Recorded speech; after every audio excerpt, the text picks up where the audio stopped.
नमस्कार। आज हम बात करेंगे एक्सरसाइज 13.6 की। इसका बेसिक और कुछ क्वेश्चन बेटा हमने लास्ट लेक्चर में कंप्लीट कर लिए थे। होप सो कि आप सबने भी साथ साथ मेंटेन कर लिए होंगे क्वेश्चन। डेली का काम डेली करिएगा बेटा। कोई डाउट है तो आप वो मुझसे पूछ सकते हैं, ठीक है बेटा। और क्वेश्चन एक्सरसाइज 13.6 के आगे करते हैं आज, ठीक है। प्लेन की बात हो रही थी बेटा, है ना। मैं आपको थोड़ा बेसिक फिर से रिमाइंड करा दूं। प्लेन का सेक्शन कर रहे हैं हम। तो equation of plane vector form में हमने एक तो लिखी थी R dot unit normal N equal to P. इस यूनिट नॉर्मल में आई जे के मल्टीपल थे बेटा डायरेक्शन कोसाइन, पी था परपेंडिकुलर डिस्टेंस फ्रॉम ओरिजिन। इसकी दूसरी फॉर्म थी बेटा R dot normal vector N is equal to क्या, ठीक है। इस नॉर्मल वेक्टर n के अंदर आई J K multiple direction ratio थे बेटा, और क्या था perpendicular distance from any point, ठीक है बेटा। अच्छा, फिर इसकी थी सिमेट्रिकल फॉर्म या फिर ये कार्टेशियन फॉर्म। वो थी बेटा हमारे पास Lx plus My plus Nz is equal to P, Lmn direction cosine, P perpendicular distance. और बेटा दूसरी इसकी फॉर्म थी normal form ax plus by plus cz plus d equal to 0। इसमें ABC डायरेक्शन रेशियो थी, ठीक है बेटा। एक की थी हमने वन पॉइंट फॉर्म कि प्लेन एक पॉइंट से पास हो तब इक्वेशन। तो इसकी वेक्टर तो इक्वेशन थी बेटा r minus r1 passing point position vector है बेटा, डॉट n नॉर्मल वेक्टर, ठीक है। इसकी कार्टेशियन फॉर्म थी बेटा ax minus x1 plus b y minus y1 plus c z minus z1 is equal to 0, ठीक है। तो ये हमने इनका बेसिक किया था। इन पे कुछ क्वेश्चन भी हमने किए थे बेटा। अब आगे क्वेश्चन करते हैं, ठीक है।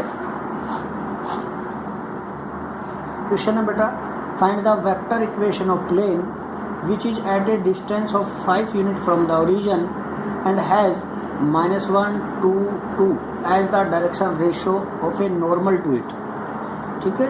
तो भाई equation of plane find out करनी है मुझे। कौन सी फॉर्म? वेक्टर फॉर्म करनी है बेटा, जिसका ओरिजिन से डिस्टेंस तो है 5 यूनिट और जिसके डायरेक्शन रेशियो दे रखे हैं -1 2 एंड 2। तो देखो बेटा distance from origin means P given है मुझे, कितना 5 यूनिट, क्लियर। और डायरेक्शन रेशियो बेटा, डायरेक्शन रेशियो गिवन है मुझे क्या, डायरेक्शन रेशियो है बेटा हमारे पास -1 2 एंड 2। डायरेक्शन रेशियो का मतलब मुझे नॉर्मल वेक्टर n दे रखा है, ये वाला नॉर्मल वेक्टर n दे रखा है, ठीक है ना। क्या है a, भाई ये a है, ये b है, ये c है। तो i plus 2j plus 2k, ठीक है बेटा, समझ में आ गई। अब देखो जब परपेंडिकुलर डिस्टेंस फ्रॉम ओरिजिन दे रखा है, इसका मतलब ये फॉर्म बनेगी r dot unit normal n equal to p। तो p तो है, यूनिट नॉर्मल n नहीं है भाई। n वेक्टर दे रखा है, नॉर्मल वेक्टर दे रखा है, तो यूनिट नॉर्मल किसी वेक्टर का यूनिट क्या होता है, वो वेक्टर अपॉन में उसका मैग्नीट्यूड। मैग्नीट्यूड का मतलब स्क्वायर रूट के अंदर आई जे के का मल्टीपल स्क्वायर सम। क्लियर हो गई ये बात। तो बेटा वेक्टर इक्वेशन क्या बन गई, वेक्टर इक्वेशन ऑफ प्लेन, ठीक है। r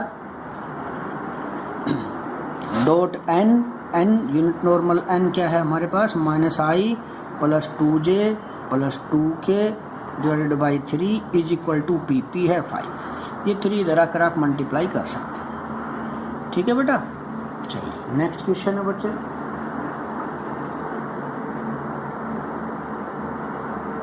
the vector equation of plane की वेक्टर इक्वेशन दे रखी है बेटा मुझे r dot 2i minus J plus 2k is equal to 9, ठीक है। Where 2i minus J plus 2k is normal to the plane. बेटा ये नॉर्मल टू द प्लेन है। नॉर्मल टू द प्लेन का मतलब ये r dot n equal to क्या की फॉर्म। अगर इस वेक्टर के बारे में वो कुछ भी नहीं कहे तो फिर ये r dot unit normal n equal to p की फॉर्म होगी, ये ध्यान रखना है। अगर इसका वो कहे कि that is normal to plane या दैट इज नॉर्मल वेक्टर, इसका मतलब ये क्या की फॉर्म है। अगर इसके बारे में कुछ भी ना कहे, इसका मतलब ये p की फॉर्म है, ठीक है बेटा। हाँ, ये आइडेंटिफाई करनी बहुत ज़रूरी है इसमें। तो इसने कहा है the vector equation of plane r dot 2i minus J plus 2k equal to 9 where 2i minus J plus 2k normal to plane. Find the length of perpendicular from origin to the plane. Length of perpendicular from origin, इसका मतलब मुझे p find out करना है, ठीक है।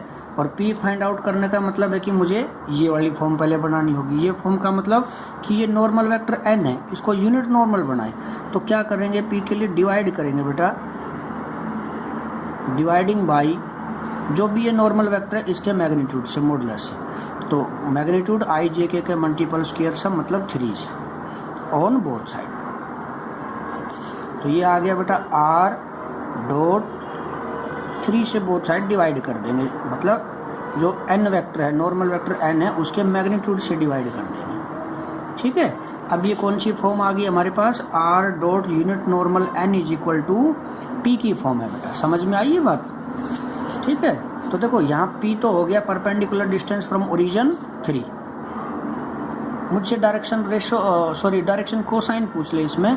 तो direction cosine normal vector unit normal n में i j k के मल्टीपल 2/3 माइनस 1/3 2/3। मुझसे ये पूछ ले कि भाई फाइंड द एंगल, है ना, विद द कोऑर्डिनेट एक्सिस। तो एंगल क्या होते हैं बेटा, डायरेक्शन कोसाइन एंगल ही तो होते हैं बेटा। इसका मतलब कोस अल्फा जो l की वैल्यू होती है first direction cosine, cos beta minus 1/3, cos gamma 2/3, ठीक है। तो अल्फा एंगल होता है एक्स एक्सिस के साथ बेटा, बीटा होता है हमारे पास वाई के साथ, और बेटा गामा होता है हमारे पास जेड एक्सिस के साथ। तो ये एंगल आ रहे हैं, ठीक है। तो ध्यान रहे, अगर मुझसे इस क्वेश्चन में डायरेक्ट ये भी कहता है कि भाई फाइंड द डायरेक्शन कोसाइन, तो डायरेक्शन कोसाइन के लिए भी पहले इसका यूनिट नॉर्मल n निकालते, मतलब इसके मैग्नीट्यूड से डिवाइड कर देते दोनों तरफ, ठीक है। उसके बाद जो i का मल्टीपल है, j का मल्टीपल है, k का मल्टीपल है, वो क्या है lmn या cos alpha cos beta cos gamma, means direction cosine. अगर एंगल पूछता है मेरे से कोऑर्डिनेट एक्सिस के साथ, तो cos alpha 2/3 cos beta cos gamma, और फिर यहाँ से अल्फा बीटा गामा, ठीक है बेटा। नेक्स्ट क्वेश्चन है हमारे पास बच्चे,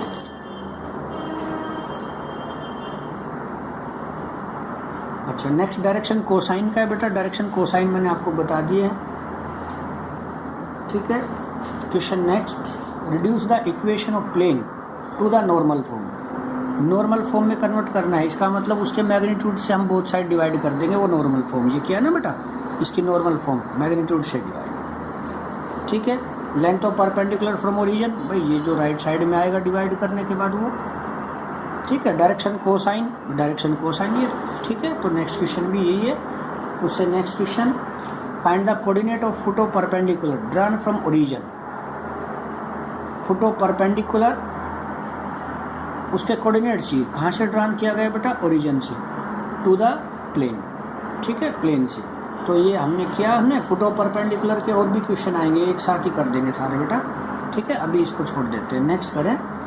find the vector and Cartesian equation of plane which passing through point coordinate 5 2 -4 and perpendicular to the line whose direction ratios are. देखो ध्यान से समझो बेटा, ये कंसेप्ट है, मैं लिख देता हूँ। प्लेन परपेंडिकुलर लाइन, इसका मतलब डायरेक्शन रेशियोज सेम, ठीक है। ये इंपॉर्टेंट कॉन्सेप्ट है, बार बार यूज होंगे बेटा। 13.8 में जो 6 मार्क्स का क्वेश्चन हमें देता है बेटा, वहाँ से भी ये क्वेश्चन मुझे मिल सकता है। तो यही कंसेप्ट यूज होंगे, ठीक है। मैं लिख देता हूँ कि plane perpendicular line means direction ratio same, plane parallel line means ratios multiply sum 0, a1 a2 plus b1 b2 plus c1 c2 equal to 0। बहुत इंपॉर्टेंट पॉइंट है बेटा ये, ठीक है ना, कि लाइन और प्लेन परपेंडिकुलर है तो रेशियो सेम होंगे, लाइन और प्लेन पैरेलल है तो रेशियोज मल्टीप्लाई सम 0 होगा, ठीक है। और ये दो कंसेप्ट मैं पहले ही आपको लिखवा चुका हूँ कि लाइन परपेंडिकुलर लाइन, दो लाइन परपेंडिकुलर कब होगी, जब उनके डायरेक्शन रेशियो क्या होंगे, बोलो multiply sum 0, a1 a2 plus b1 b2 plus c1 c2 equal to 0। जबकि लाइन और प्लेन परपेंडिकुलर हो तो रेशो सेम होते हैं, लेकिन दोनों सेम, ठीक है। लाइन परपेंडिकुलर लाइन हो या प्लेन परपेंडिकुलर प्लेन हो तो रेशोज मल्टीप्लाई सम 0 होगा बेटा। फोर्थ पॉइंट है बेटा, लाइन पैरेलल लाइन। दो लाइन पैरेलल होंगी तो क्या होंगे, डायरेक्शन रेशोज सेम, ठीक है। ये 6 पॉइंट है, मैं आपको लिख देता हूँ और भी, ठीक है। लाइन, लाइन हो गया प्लेन, प्लेन पैरेलल प्लेन तो भी ratio same, direction ratios same. ये लिख लेना बेटा, फेयर नोटबुक में बार बार यूज होंगे ये पॉइंट अब आगे। इसी तरह प्लेन परपेंडिकुलर प्लेन तो रेशोज मल्टीप्लाई सम 0। ये 6 पॉइंट है बेटा, इन पे बार बार क्वेश्चन रिपीट होंगे और 6 मार्क्स का क्वेश्चन यहाँ से आता है। इन 6 पॉइंट में से कोई भी 2-3 कंडीशन दे देगा और इक्वेशन ऑफ प्लेन पूछेगा बेटा हमसे, तो ये 6 पॉइंट आपको बहुत अच्छे से लर्न होने चाहिए कि जब दोनों प्लेन हो या दोनों लाइन हो, ठीक है, तो क्या होगा, एक लाइन एक प्लेन हो तो क्या होगा, तो प्लेन और प्लेन मतलब दो प्लेन परपेंडिकुलर तो रेशो सेम, दो लाइन परपेंडिकुलर तो भी रेशो सेम, दो लाइन पैरेलल तो रेशो, ठीक है। सॉरी, मैं दोबारा एक्सप्लेन करता हूँ कि दो प्लेन परपेंडिकुलर है या दो लाइन परपेंडिकुलर है तो रेशोज मल्टीप्लाई सम 0, ठीक है बेटा। अगर दो लाइन या कोई भी दो प्लेन पैरेलल है तो रेशो सेम, क्लियर। ये 2 पॉइंट कि प्लेन लाइन परपेंडिकुलर है तो रेशो सेम, अगर वो दोनों पैरेलल है तो रेशोज मल्टीप्लाई सम 0। ये मोस्ट इंपॉर्टेंट पॉइंट है बेटा, अच्छे से याद कर लेना, अपने फेयर नोटबुक में इसको रिटर्न करना, ठीक है। अब क्वेश्चन करते हैं, ठीक है। Find the vector and Cartesian equation of plane passing through point. भाई प्लेन का पासिंग पॉइंट दिया है मुझे, plane passing through point coordinate 5, 2, -4 and perpendicular line, perpendicular to line having direction ratio 2, 3, -1, ठीक है। अब ध्यान से सुनो, उसने कहा कि एक प्लेन की इक्वेशन बताओ जो इस पॉइंट से तो पास हो रहा है, तो प्लेन का पासिंग पॉइंट ये x1, y1, z1 है और लाइन के परपेंडिकुलर है जिसके रेशो दे रखे हैं a, b, c कहूँ जिनको। तो देखिए बेटा क्या कह रहा है, प्लेन परपेंडिकुलर लाइन, देखो क्या है, प्लेन परपेंडिकुलर लाइन तो क्या होगा, रेशो सेम, मतलब जो लाइन के रेशो है वो इस प्लेन के भी। तो equation of plane passing through point, coordinate क्या दिए बेटा मुझे पासिंग पॉइंट के, -4 एंड डायरेक्शन रेशोज। भाई लाइन के परपेंडिकुलर था तो जो लाइन के रेशो होंगे वो इस प्लेन के भी होंगे और लाइन के रेशो दे रखे थे ये इस। तो देखो 1 पॉइंट फॉर्म बन गई, क्या थी इक्वेशन बेटा, a x - x1 अभी लिखवाया हमने बेसिक और लास्ट वीडियो में भी मैंने कराया था ये, a x - x1 plus b y - y1 plus c z - z1 is equal to 0। तो बेटा a ये direction ratio 2, x - x1 5 plus b कितना है बेटा 3, y - y1 कितना है बेटा हमारे पास 2 प्लस c कितना है -1, z - z1 कितना है -4 इक्वल टू 0। समझ में आई बेटा ये बात। तो इसको सोल्व कर लेंगे बेटा, 2x प्लस 3y - z -10 -6 -4, तो ये आ गया 20। तो इक्वेशन बन गई है 2x plus 3y - z -20 equal to 0। ये आ गई कार्टेशियन इक्वेशन ऑफ प्लेन। मान लीजिए बेटा इसकी वेक्टर इक्वेशन पूछता, तो वेक्टर इक्वेशन में क्या, एक तो मैंने आपको डायरेक्ट बताया कि क्या कर देंगे, एक्स वाई जेड की जगह क्या लिख देंगे। अगर वेक्टर इक्वेशन पूछे तो क्या लिखूंगा, आर डॉट एक्स की जगह आई, वाई की जगह जे और जेड की जगह बेटा के -20 इक्वल टू 0। ये वेक्टर इक्वेशन है, ठीक है। अदरवाइज ये भी फार्मूला है वेक्टर इक्वेशन के लिए, r - r1 जब एक पॉइंट से पास हो रही है डॉट n इक्वल टू 0। बेटा r तो प्लेन को रिप्रेजेंट करता है, प्लेन का पोजीशन वेक्टर है, r1 उसका पासिंग पॉइंट पोजीशन वेक्टर, तो passing point position vector passing point से 5i plus 2j - 4k dot n, n normal vector किससे बनता है बेटा, डायरेक्शन रेशियो से, तो 2i plus 3j minus k equal to 0। ठीक है बेटा, इसको सिंप्लीफाई कर लेंगे, वो हमारे पास आंसर आएगा यही। तो चाहे ये मेथड यूज करो चाहे ये करो, ठीक है बेटा। जो सबसे ज़्यादा हम इस मेथड को फॉलो करेंगे, Cartesian form. Clear. Next question है बेटा,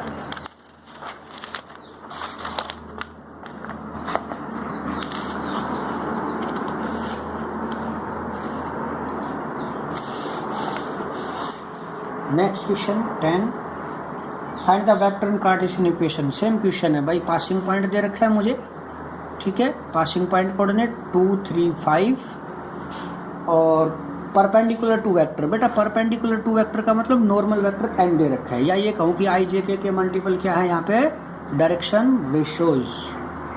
ठीक है भाई, ये पासिंग पॉइंट रहा, ये डायरेक्शन रेशियो रहे यहाँ पे a b c।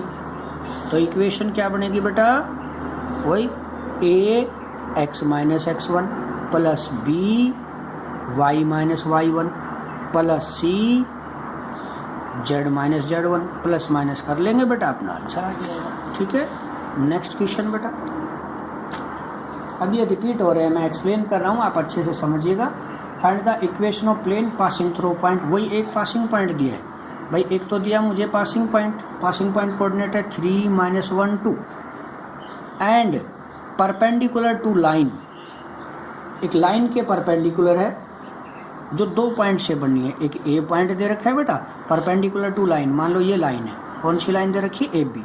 पॉइंट के नाम नहीं दे रखे तो हम खुद डाल लेंगे, ठीक है। तो अभी हमने कंसेप्ट किया बेटा कि प्लेन और लाइन परपेंडिकुलर तो रेशियो क्या होंगे, सेम। तो प्लेन का पासिंग पॉइंट तो ये रहा, और कह रहे हैं परपेंडिकुलर है उस लाइन के जो ए और बी पॉइंट को ज्वाइन करके बनती है। तो एक लाइन 2 पॉइंट को ज्वाइन करती है बेटा, x1 y1 z1 कोऑर्डिनेट और ये x2 y2 z2 कोऑर्डिनेट। तो डायरेक्शन रेशियोज क्या होंगे बेटा हमारे पास, ratios of line A B. क्या फार्मूला है, x2 minus x1 y2 minus y1 और बेटा z2 माइनस z1। ठीक है, तो ये रेशियो आ गए ए बी सी, और ये पासिंग पॉइंट दे रखा है x1 y1 z1। तो इक्वेशन ऑफ प्लेन क्या बनेगी,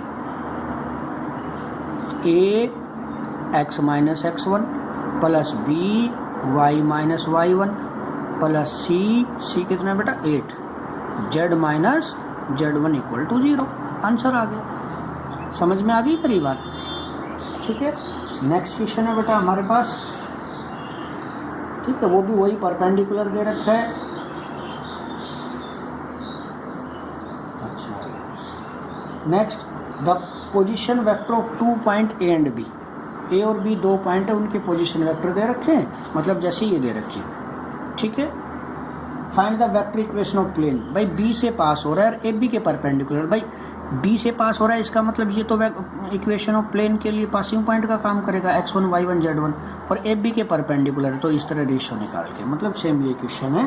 अब मैं आपको सेकंड टाइप करा रहा हूँ बेटा, अब लास्ट तक ये क्वेश्चन रिपीट होंगे, ध्यान से समझ लेना इस क्वेश्चन को। Find the equation of plane passing through 3 point. एक प्लेन 3 पॉइंट से पास हो रहा है, पासिंग पॉइंट्स दे रखे हैं मुझे। फर्स्ट को मैं कहता हूँ बेटा ए गिवन है मुझे, सेकंड को कहता हूँ बी गिवन है बच्चे, और थर्ड को कहता हूँ कि दैट इज सी, -1 2 -2। ठीक है। Equation of plane passing through 3 point A B C. ठीक है। तो जब भी आपको 3 कंडीशन दे रखी है और इक्वेशन ऑफ प्लेन पूछे, तो पहले तो एक कंडीशन से, मतलब एक पासिंग पॉइंट उसमें दे रखा होगा जरूर मुझे, उसका यूज करके आपको 1 पॉइंट फॉर्म से इक्वेशन लिखनी है। Let required equation of plane passing through point, तीनों में से किसी एक पॉइंट को ले सकते हो। पासिंग थ्रू पॉइंट ए, मान लो ए पॉइंट लिया हमने, रेशो नहीं है वो, मान लिया हमने। डायरेक्शन रेशियोज किससे डिनोट करते हैं बेटा, ए बी सी से। इज तो 1 point form of a plane, ये x1 y1 z1 है बेटा, ये रेशियो। तो a x minus x1 plus B y minus y1 plus c z minus z1 equal to 0। अब अगर मुझे ए बी सी की वैल्यू मिल जाए तो हमारी इक्वेशन ऑफ प्लेन आ गई। अब ए बी सी के लिए बेटा उसने ये भी तो कहा है कि वो 3 पॉइंट से पास हो रहा है, तो हमने तो एक का यूज किया है, 2 और भी तो है, तो ये दोनों बी और सी पॉइंट भी तो इसी प्लेन के हैं, इसी के पासिंग पॉइंट है। इसका मतलब ये दोनों पॉइंट इसको क्या करेंगे, सेटिस्फाई।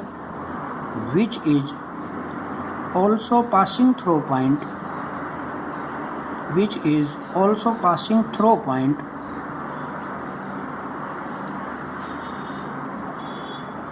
B and C,